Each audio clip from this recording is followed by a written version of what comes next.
শিশুকে হাঁটা শেখানোর সময় ও বারবার যখন মাটিতে পড়ে যাবে, বর্তমান তো মাটি না, এখন সব পাকার ঘর, এই পাকায় পড়ে গিয়ে হাঁটুতে যেন কষ্ট না পায়, এই কষ্ট বেশি না দিয়ে ওরে হাঁটা শেখাতে হবে। বেশি কষ্ট পাইলে শিশুর অধিকার ক্ষুণ্ণ হবে। আবু দাউদ 1109 নম্বর হাদিস। খতবানা রাসূলুল্লাহ সাল্লাল্লাহু আলাইহি ওয়াসাল্লাম, রাসূলুল্লাহ সাল্লাল্লাহু আলাইহি সাল্লাম জুমার নামাজে খুতবা দিতেছে। ফাআকবালাল হাসান ওয়াল হুসাইন রাদিয়াল্লাহু তাআলা আনহুমা, নবীজি খুতবা দেওয়া অবস্থায় হাসান হুসাইন মসজিদে আসছে, তারা দুইজন তখনও ছোট।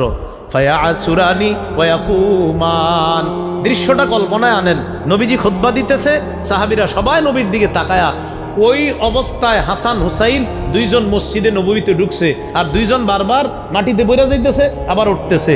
নবী কি করতেছে? খুতবা দিতেছে। নবীজি খুতবা থামায়া দিচ্ছে, সুবহানাল্লাহ বলে। খুতবা থামায়া নাজালা, মিম্বর থেকে নামছে, নামার পর আখজাহুমা, দুই নাতিরে ধরছে। সাহাবায়ে কেরাম বলেন, আমরা পিছনে তাকায়া দেখি হাসান হুসাইন কান্নাহুমা রাইহানাতায়া ফিল জান্নাহ, যেন জান্নাতের দুটি গোলাপ মসজিদে ঢুকছে। নবীজি এই দুইজনকে নিলেন, নেওয়ার পর ফাসাইদা বিহিমাল মিম্বার, আল্লাহর নবী তাদের দুইজনকে নিয়ে মিম্বরে উঠলেন। মিম্বরে উঠে বাকি খুতবা শেষ করলেন। হাদিসের শেষে নবী বলেন, লাম আসবির, আমি খুতবা দেওয়ার সময় দেখলাম আমার দুই নাতি মসজিদে এসে বারবার পড়ে যাচ্ছে, আমি সহ্য করতে পারি নাই, আমি খুতবা বন্ধ করে তাদেরকে নিয়ে আমি মিম্বরে এসে বাকি খুতবা শেষ করলাম। আল্লাহ রসুল বারবার পড়ে যাওয়া থেকে শিশুর অধিকার প্রতিষ্ঠিত করার জন্য গুরুত্বপূর্ণ খুতবা বন্ধ করে তাদের অধিকার প্রতিষ্ঠিত করছে। তাহলে কথাটার গুরুত্ব আছে না নাই?